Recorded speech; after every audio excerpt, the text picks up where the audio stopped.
Graça e paz, meu amado. Vamos falar hoje sobre o Cristo de Apocalipse que João tem a visão. Em Apocalipse 1 e 2, João é levado à ilha de Patmos, prisioneiro, e lá ele é arrebatado por Deus. E ele tinha visões daquilo que acontecido, das coisas que tinham acontecido, das coisas que estavam acontecendo, das coisas que iriam acontecer. João também tem uma visão extraordinária de Cristo, do Cristo glorificado.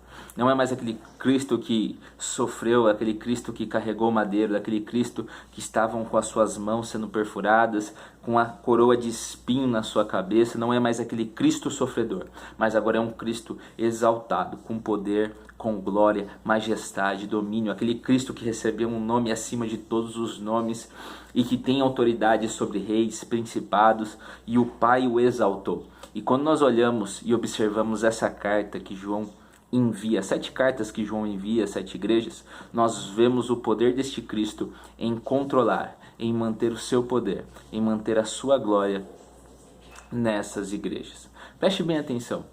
Quando nós olhamos para este Cristo, o Cristo glorificado, nós vemos que ele tem o poder e o controle sobre a igreja. Amém? Como assim? Nós vamos ver que na igreja de Éfeso, a primeira carta vai para a igreja de Éfeso, ele vai dizer que Cristo está andando sobre os 7 candelabros ou 7 castiçais. Esses castiçais, cada um significavam as 7 igrejas. Ou seja, ele andava no meio dos 7 castiçais, dos sete candelabros. Essas igrejas, elas não eram só igrejas daquela época, mas também ela representa todas as igrejas, eras distintas da igreja. Então as mensagens de Apocalipse, aquelas 7 igrejas, também podem ser trazidas para nós. Mas nós não vamos falar das 7 igrejas neste momento, vamos falar um pouco sobre este Cristo.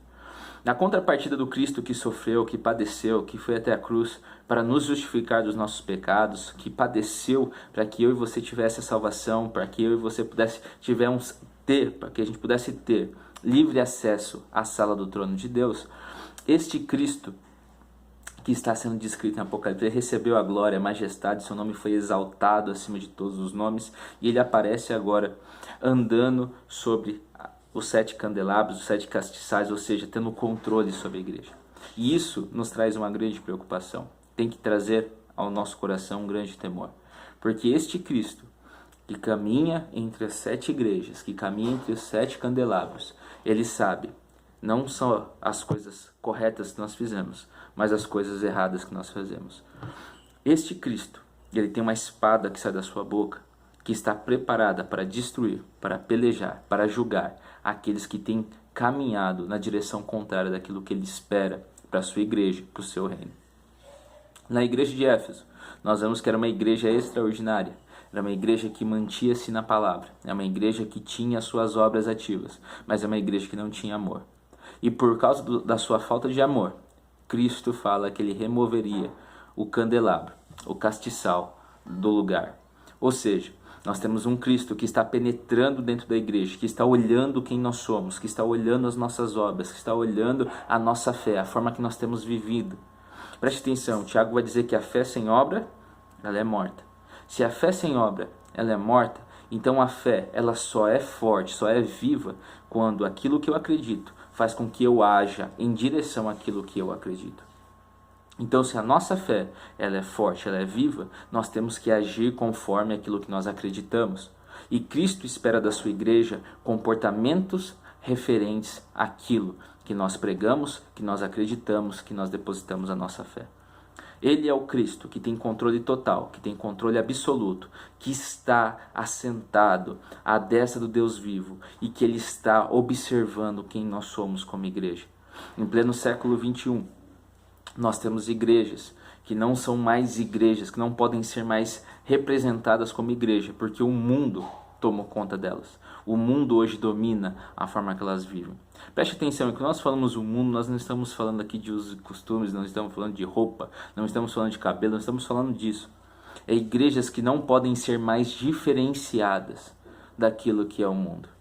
Preste bem atenção, nós estamos à mercê da vontade de Deus. Como igreja, Deus sabe quem nós somos. Deus sabe aquilo que nós fazemos e aquilo que nós deveríamos fazer. E se nós não somos como Cristo mandou, como aquilo que Cristo espera para as nossas vidas, um dia Ele virá. E pode ser que Ele mova o nosso castiçal de lugar como igreja. Preste bem atenção. Aquilo que nos dá mais alegria, aquilo que nos faz viver como cristão, não é dinheiro, não é roupa, não é ouro, não é prata, não é ser reconhecido por todos, não é ter carro do ano, não é nada disso. Aquilo que traz prazer ao nosso coração é exatamente a presença do Espírito Santo de Deus. E quando essa presença se esvai de nós, quando essa presença sai de perto de nós, quando nós não temos mais essa presença, nós perdemos tudo. Preste bem atenção. Quando nós falamos que Cristo moverá o nosso castiçal de lugar, significa que nós não temos mais importância, que nós não fazemos mais parte da igreja, que nós não fazemos mais parte do seu cuidado, que não existe mais lugar para nós dentro do seu reino. Então nós temos que aprender que o amor pela sua obra, o amor em servir-te, o amor em exaltar o seu nome, ele é acima de qualquer coisa que nós possamos imaginar ou ter. Quando nós olhamos para as outras igrejas, como a igreja de Esmirna, uma igreja sofredora, uma igreja que estava sendo perseguida, que tinha visto os seus irmãos sendo mortos por causa do evangelho, que estava em extrema pobreza, mas Cristo olhava para eles de uma forma diferente. Cristo olhava para eles como ricos, olhavam para eles como pessoas diferenciadas naquele lugar que eles estavam. Dos nossos outros irmãos, a igreja que estava em Esmirna, ela estava passando por sofrimento. Ela não tinha uma situação estabelecida, ela era perseguida, ela era afrontada, ela era moída por causa do evangelho e daquilo que ela acreditava. Mas mesmo assim, Cristo estava de olho nas suas obras. E ele viu que aquela igreja, em meio ao sofrimento, em meio à luta, em meio à adversidade, em meio às coisas dando errado, aquela igreja continuava leal, continuava fiel, continuava servindo, continuava firme diante de Cristo. Preste atenção. O amor, a fidelidade, elas são de extrema importância para a vida cristã. Eu faço a obra do Senhor com amor. Eu estou na obra do Senhor com amor. Eu amo o evangelho que eu prego. Eu amo a obra do Senhor. Eu amo os meus irmãos. Eu amo aquilo que eu tenho hoje diante do altar do Senhor. E quando isso acontece, mesmo em meio ao sofrimento, eu permaneço leal a esse amor. Eu permaneço leal a tudo que Deus está fazendo, a tudo que Deus espera sobre nós. Nós devemos assumir o nosso lugar como luz do mundo, como sal da terra, porque o nosso Cristo, ele já está glorificado, ele já está preparado e ele está conhecendo quem realmente nós somos. Não podemos mais nos esconder, não podemos mais fingir que as coisas não acontecem, como a igreja de Pérgamo fazia. Preste bem atenção, a igreja de Pérgamo vê Antipas. Segundo Tertuliano, Antipas foi morto dentro de um boi e acenderam um boi de bronze, acenderam uma fogueira e cozinharam ele lá dentro. Ele morreu asfixiado e por causa do muito calor. Preste bem atenção, aquela igreja presenciou isso. Eles permaneceram fiéis pela palavra, mas eles começaram a ceder, eles começaram a negociar a verdade, eles começaram a brincar, a aceitar o que as pessoas estavam falando de que eram mentiras. Começaram a aceitar a pregação de falsos profetas, dos nicolaítas, daqueles que seguiam a doutrina de Balaão. Preste bem atenção, quando eles fazem isso, negociam a verdade, eles perderam o contato entre Deus e eles. Preste atenção que Jesus, ele estava olhando para eles, ele estava vendo as boas obras dele, mas ele viu que tinha alguns dentro da igreja que começaram a negociar a verdade, começaram a aceitar essa negociação. Preste atenção, às vezes você fala assim, eu não falo isso, eu não pratico isso, mas você aceita, você está sendo complacente com essa pessoa, com aquilo que ela tem pregado, você tem aceitado a doutrina má que ela tem ensinado, você tem aceitado isso e tem ficado com a sua boca fechada. Jesus, ele foi contra aquela igreja porque eles ficaram de boca fechada vendo que a palavra está sendo distorcida, que as heresias estavam sendo pregadas, que o mundo estava invadindo a igreja, que eles estavam sendo contaminados com aquilo que o mundo estava oferecendo. E Jesus foi contra aquela igreja, não porque eles estavam praticando aquilo que eles estavam ensinando, mas porque eles estavam aceitando que alguns estavam pregando essas doutrinas. Então, tanto faz eu e você pregarmos quanto aceitarmos. Então preste atenção na sua vida. Veja como está a sua vida espiritual, como que você está vendo aquilo que as pessoas estão pregando para você, aquilo que as pessoas estão te ensinando, aquilo que as pessoas estão falando a respeito do Evangelho.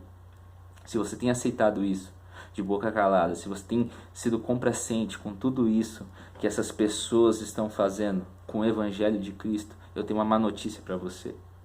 Jesus virá e pelejará contra essas pessoas e demonstrará a vergonha delas. E você não falou, você não se levantou, você não se colocou de pé para defender a palavra do Senhor.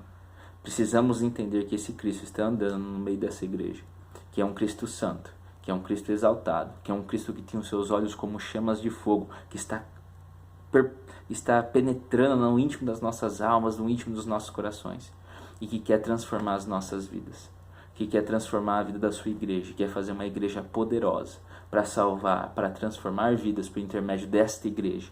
A igreja e o corpo de Cristo que está em todo o Brasil, em todo o mundo. Amém? Fique com a paz do Senhor Jesus e nós nos vemos no próximo vídeo.